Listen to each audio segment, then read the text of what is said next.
കുറവലങ്ങാട് ഗ്രാമപഞ്ചായത്ത് 13-ാം വാർഡിലെ ഉപതെരഞ്ഞെടുപ്പിൽ യുഡിഎഫ് സ്ഥാനാർത്ഥി കെ ശ്രീനിവാസന്റെ തെരഞ്ഞെടുപ്പ് പ്രചരണാർത്ഥമാണ് കൺവെൻഷൻ ക്രമീകരിച്ചത്. യുഡിഎഫിലെ വിവിധ ഘടകകക്ഷികളുടെ സാന്നിധ്യം നിറഞ്ഞുനിന്ന രീതിയിലായിരുന്നു കൺവെൻഷൻ നടന്നത്. കുറവലങ്ങാട് നാഷണൽ ഓഡിറ്റോറിയത്തിൽ നടന്ന കൺവെൻഷനിൽ പഞ്ചായത്ത് മുൻ പ്രസിഡന്റ് വി കെ മാത്യു അധ്യക്ഷത വഹിച്ചു. മോൻസ് ജോസഫ് എംഎൽഎ ഉദ്ഘാടനം ചെയ്തു. കെപിസിസി അംഗം ടി ജോസഫ്, ബ്ലോക്ക് പഞ്ചായത്ത് അംഗം പി എൻ മോഹനൻ, ജില്ലാ പഞ്ചായത്ത് അംഗം മിനി ബാബു, പഞ്ചായത്ത് അംഗം പി സി കുര്യൻ, ഡിസിസി അംഗം ബേബി തൊണ്ടാങ്കുഴി, കോൺഗ്രസ് ഡിസിസി അംഗം N D Thomas, panchayat vice president Leelama Thomas, K Anilkumar, Kuravilangad സഹകരണ bank president professor P J Cyriac, K V Karunakaran, യുഡിഎഫിലെ വിവിധ പഞ്ചായത്ത് അംഗങ്ങൾ തുടങ്ങിയവർ പ്രസംഗിച്ചു. യുഡിഎഫിലെ വിവിധ ഘടകകക്ഷികളുടെ പ്രതിനിധികളും യുവജന സംഘടനകളുടെയും പോഷക സംഘടനാ പ്രതിനിധികളും യോഗത്തിൽ പങ്കെടുത്തു.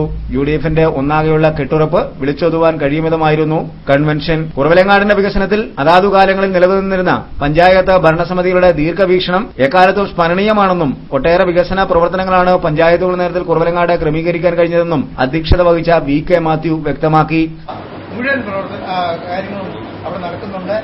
അത് അന്നത്തെ പഞ്ചായത്ത് കമ്മിറ്റിയുടെ ഒരുമ കൊണ്ടും അവരുടെ ആ ദീർഘവീക്ഷണം കൊണ്ടും സംഭവിച്ചിട്ടുള്ളതാണ്.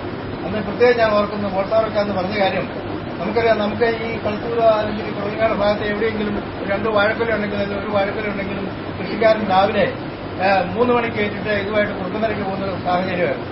നമുക്കതുപോലെ 2 കിലോ മീൻ വാങ്ങണം അല്ലെങ്കിൽ ഏതെങ്കിലും കറി വയ്ക്കാനുള്ള സാധനം വാങ്ങണമെങ്കിൽ കുറുപ്പന്തരയ്ക്ക് പോകുന്ന ഒരു സാഹചര്യമായിരുന്നു.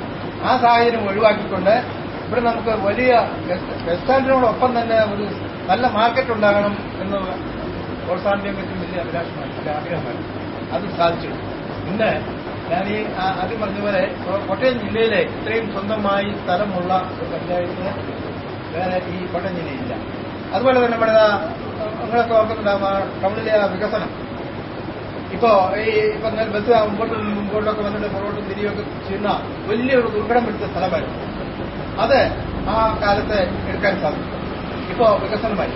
ഇപ്പോ എംഎൽഎ ഇരിപ്പുണ്ട്. നമുക്കറിയാം, കടുത്തിരിയിലും കുറുപ്പന്തരയൊക്കെ ഉള്ള ബസ് സ്റ്റാൻഡില്ലാത്തതിന്റെ ബുദ്ധിമുട്ടും അല്ലെങ്കിൽ അവിടുത്തെ ആ ജംഗ്ഷനിലെ ബുദ്ധിമുട്ടുമൊക്കെ നമ്മൾ കാണുന്നതാണ്. അപ്പൊ അതൊക്കെ നമ്മൾ നേരത്തെ ദീർഘവീക്ഷണത്തോടുകൂടി കാണുകയും സജ്ജീകരിക്കുകയും ചെയ്തു. അപ്പൊ അന്ന് അതിനുള്ള സാഹചര്യം ഉണ്ടായിരുന്നു. അതുപോലെ ഒത്തൊരുമയോടുകൂടി പോകുന്ന ഒരു ജനാധിപത്യ ഭരണം പഞ്ചായത്തിൽ ഉണ്ടായെങ്കിൽ മാത്രമേ ഇനിയും നമ്മുടെ നാട് വികസിക്കാൻ സാധിക്കൂ. അപ്പൊ അതിനുള്ള സാഹചര്യം ഉണ്ടാകണം. അതിന് നമ്മൾ ഓരോരുത്തരും ആത്മാർത്ഥമായിട്ട് വ്യക്തിയെ നമ്മൾ നോക്കണം, ആരാണ് മത്സരിക്കുന്നത് നോക്കണം.